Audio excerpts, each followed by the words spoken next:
Hello, माझं नाव मयंक गोपाल चव्हाण. मी राहणार अकोट, जिल्हा अकोला. मी IIBचा विद्यार्थी होतो. माझा नीट 2025चा स्कोर आहे 575. मी अकोट तालुक्याच्या श्री भाऊसाहेब पोटे विद्यालय या शाळेमध्ये माझं 5वी ते 12वीचं शिक्षण झालं. 10वी नंतर माझी आणि माझ्या आईवडिलांची इच्छा होती की मी डॉक्टर बनावं. त्यासाठी आम्ही क्लासेसची शोध घ्यायला सुरुवात केली. माझी बहीण पण MBBSला यवतमाळला 3rd इयरला आहे. तर तिनं मला सजेस्ट केलं की तू IIBला ॲडमिशन घे. तिची फॅकल्टी, तिचं मॅनेजमेंट आणि तिची टीचिंग खूप चांगली आहे, तर तुला खूप सोयीस्कर होईल. तर आम्ही लगेच IIBला ॲडमिशन घेऊन घेतली. तर 11वीला आम्ही नांदेडला शिफ्ट झालो. मग आम्ही 11वीच्या मिनी संकल्प बॅचपासून आम्ही सुरुवात केली. तर मग आम्हाला सुरुवातीपासूनच IIBचं एक्सपिरियन्स खूप चांगलं होतं. IIBची फॅकल्टी, त्यांची टीचिंग, त्यांचे मॉड्यूल, त्यांची आम्हाला खूप मदत झाली. त्यांचं टेस्टचं सिलेबस आणि त्यांचं टाइम टेबल याची पण आम्हाला खूप मदत झाली. त्यांचं प्रत्येक रविवारी त्यांची वीकली एक्झाम होती, त्यानुसार चॅप्टर कम्प्लिशनला खूप मदत झाली. आणि त्यांचं विद्यार्थ्यांवर लक्ष, शिक्षकांचं वर्गामध्ये किंवा DSPला जाऊन डाऊट क्लिअर करणे याची पण आम्हाला फार मदत झाली. 11वीच्या सुरुवातीला आमचं स्वप्न असं टॉपर याचं नव्हतं. आम्हाला फक्त असं वाटत होतं की एखादी MBBSची सीट आम्हाला मिळाली पाहिजे. पण जसं कॉन्फिडन्स वाढत गेलं तसं आम्हाला वाटलं की नाही, आपण पण टॉप करू शकतो. IIBच्या टीचरनी कधीच संकल्प, मिनी संकल्प, एम्स अशा बॅचचं हे नाही केलं. ते प्रत्येक विद्यार्थ्याला सारखेच ट्रीट करत होते. त्यांचं डाऊट सॉल्विंगचं सेशन किंवा त्यांचं टीचिंग, न्यूमेरिकल्स, प्रत्येक गोष्टीचं आम्हाला मदत झाली. आणि नीटच्या काळामध्ये त्यांनी विद्यार्थ्यांना एवढा सपोर्ट केलं की कोणत्याच विद्यार्थ्याला मानसिक ताण येऊ नाही दिलं. शेवटच्या फायनल राऊंड्समध्ये पण त्यांचे डाऊट क्लिअरिंग सेशन्स किंवा विद्यार्थ्यांसाठी पालकांचे मार्गदर्शन यामुळे आम्हाला पण असं वाटलं की आम्ही पण टॉपरच्या लिस्टमध्ये येऊ शकतो. माझी आई गृहिणी आहे, ते म्हणजे हाऊसवाईफ आहे. आणि माझे वडील शिक्षक होते कुठला. तर हॉस्टेलमध्ये त्यांनी मला न टाकता माझी माझ्यासोबत कंटिन्यू 2 वर्ष सोबत होते. कारण की माझ्या आईमुळंच माझे अभ्यास खूप चांगला होत होता. कारण की मी फोन बघितलं तर माझे प्रत्येक चुका ते मला सांगत होती. त्यामुळं माझ्या आईचा पण या यशामध्ये फार मोठा वाटा आहे. आणि माझे वडील शिक्षक होते. त्यांनी म्हणजे ते पण कधी समजा आम्हाला भेटायला येणं, आमची म्हणजे मार्क्ससाठी हे करणं, त्यांचं पण फार इच्छा होती की आम्ही डॉक्टर व्हावं. म्हणून त्यांचं माझ्या यशामध्ये फार मोठा वाटा आहे. MBBSला ॲडमिशन मिळाल्यानंतर माझ्या वडिलांचे अजून स्वप्न होते की मी चांगला कॉलेज घ्यायला पाहिजे, एम्स सारख्या नामवंत कॉलेजमध्ये माझी ॲडमिशन झाली पाहिजे असं त्यांचं स्वप्न होतं.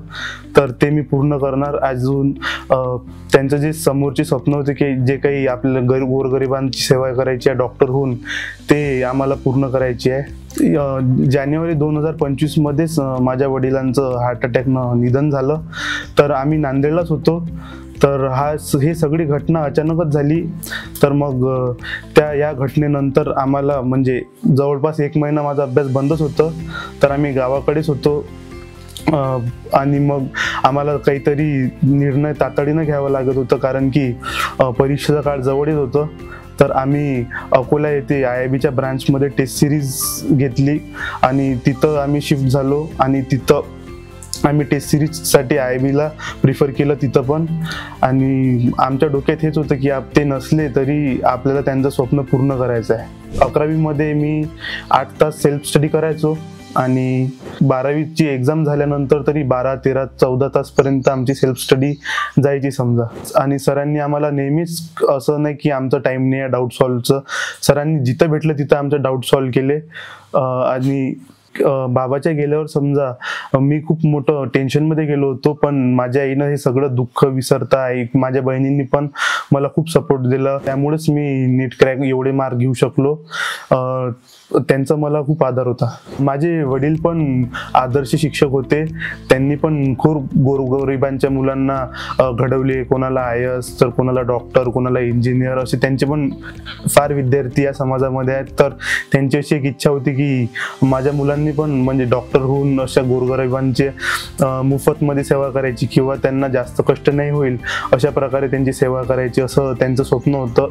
तर ते MBBS झाल्यावर आम्हाला साकार करायचं आहे. डिमोटिवेटेड करणाऱ्या लोकांना मी हेच सांगेल की जो कोणी मेहनत करणार आहे किंवा जो कोणी काहीतरी वेगळं करत आहे त्याला तुम्ही असं तुझ्यानं होईल नाही, तू वेगळं कर असं म्हणून तुम्ही त्याला खच्चीकरण करू नका. तुम्ही काही होत नसेल तर त्यांना सपोर्टच करा, कारण की यामुळे खूप लोकांचं किंवा एक कुटुंब समोर जाऊ शकते आणि खूप लोकांचं भलं होऊ शकते. नांदेडमध्ये आल्याबरोबर आम्ही फार याच्यामध्ये होतो की कोणते क्लासेस चांगले आहेत.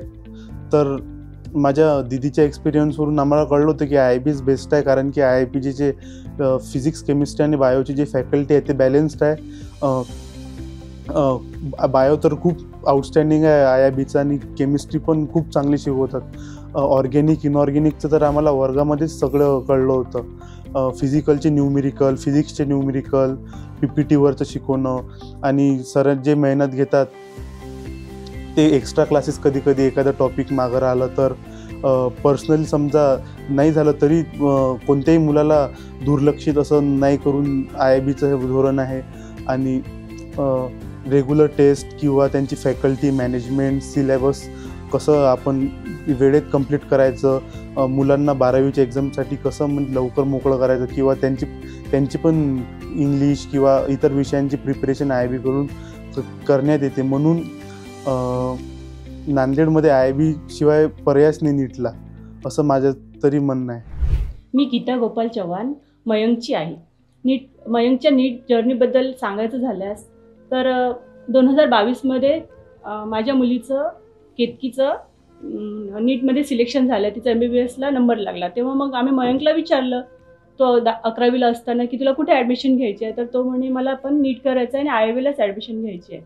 मग IIBला ॲडमिशन घेतल्यानंतर त्यानं खूप मन लावून म्हणजे सगळे लेक्चर्स तो करत होता आणि घरी आल्यावर थोडा आराम करून लगेच अभ्यासाला बसत होता. आणि त्याचं म्हणजे रोजचा अभ्यास रोज करत गेल्यामुळे त्याचा स्कोर हा कन्सिस्टन्स होता. पण त्याला फिजिक्स या विषयामध्ये थोडं अवघड जात होता. पण त्यानं मेहनत करून त्या फिजिक्स विषयावर त्यानं म्हणजे चांगली पकड निर्माण केली आणि त्याला ह्या 2025च्या एक्झाममध्ये 105 असे मार्क्स मिळाले.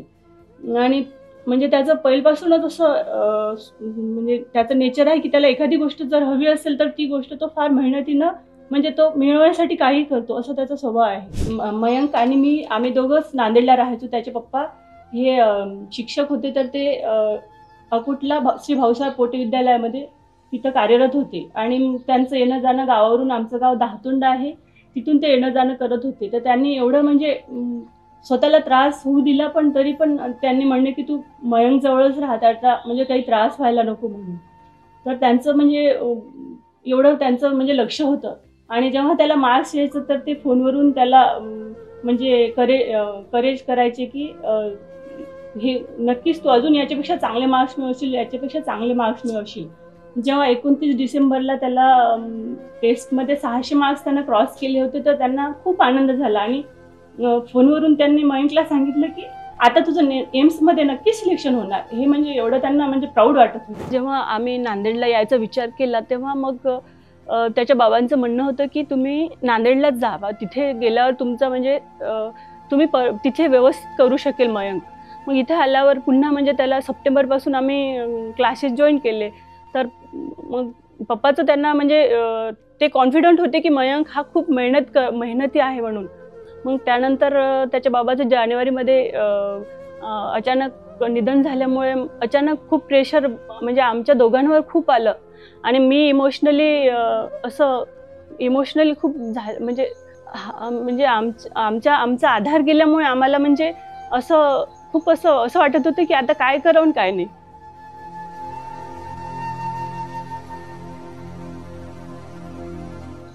तीन जानेवारीला जेव्हा त्याच्या पप्पाच्या हृदयविकाराची बातमी आली तेव्हा आम्ही म्हणजे अचानकच आम्हाला म्हणजे गावाला यावं लागलं.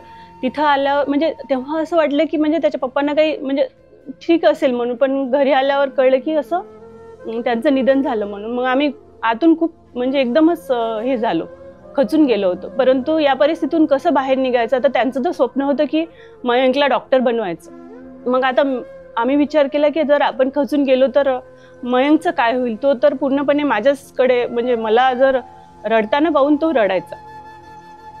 त्यानंतर आम्ही 20 दिवसानंतर अकोल्याला IIB टेस्ट सिरीज जॉईन केली. म्हणजे IIB साठी तिथं क्लासेससाठी गेलो. तर तिथे मग अजून 10 म्हणजे 8-10 दिवस तर मयंक असा खूप असा म्हणजे मला पाहून असं म्हणजे थोडं त्याला खूप हे वाटत होतं. पण हळूहळू तो याच्यातून सावरला आणि म्हणजे अभ्यास वाढवला. पण जसं त्याला वडिलांची खूप आठवण येत होती तरी तो म्हणजे असं दाखवता त्याने या परिस्थितीतून खूप असं अभ्यास केला. आणि एकदा जेव्हा तो अभ्यासाला बसला तर त्याचा एक विशेष होतं की तो अभ्यासाला बसताना एकदम अभ्यास करत होता. म्हणजे एकदम नीटचा रिझल्ट आला त्या दिवशी. मयंक आणि आम्ही जेव्हा पाहिलं तेव्हा मयंकला म्हणजे आम्ही दोघं म्हणजे रडायला लागलो त्याच्या पप्पाचे हे करून. कारण की आनंदच अश्रू होते ते. कारण त्याच्या बाप्पाचं जे स्वप्न होतं ते त्यानं पूर्ण केलं होतं. आणि त्याचा जो ऑल इंडिया रँक आहे तो पाहून त्याला फार आनंद झाला. आणि मग जेव्हा आम्ही माझ्या भावाला आणि म्हणजे त्याने त्याच्या बहिणीला फोन केला की दीदी असं झालं, तर खूप खुश झाले. आणि सांगायचं झाल्यास आमच्या मयंकच्या पप्पाच्या शाळेतले शिक्षक लोक हे फार त्यांचा सपोर्ट होता की प्रत्येक वेळेस ते फोन करायचे, मयंक अभ्यास कर चांगला, तुझ्या बाबाचं तुला स्वप्न पूर्ण करायचं आहे. त्याच्या पप्पाच्या शाळेतील सगळ्या सरांना फोन करून सांगितलं की सर असे मार्क्स आले. त्यानं व्हॉट्सअपवर त्यांचा रिझल्ट शेअर केला. तर त्यांना खूप आनंद झाला त्यांनी. आणि लगेच ते अभिनंदन करायला घरी आले. आणि आमच्या गावातील पण खूप लोक त्यांनी मयंकचं अभिनंदन केलं. जशी आमची कठीण परिस्थिती होती तशी त्यानं म्हणजे इतक्या हिमतीनं अभ्यास केला, तशी तुम्हीही करू शकता. कारण की कसं आहे, नियतीपुढे कोणाचं काही चालत नाही. तर त्यानं म्हणजे आपल्या आईवडिलाचे स्वप्न पूर्ण करण्यासाठी त्यानं रात्रंदिवस फार मेहनत घेतली. आणि मला एवढंच सांगायचं आहे की जर इच्छाशक्ती असेल तर आपण याच्यातून कोणत्याही वाईट परिस्थितीतून बाहेर निघू शकतो. थिंक नीट, थिंक IIB.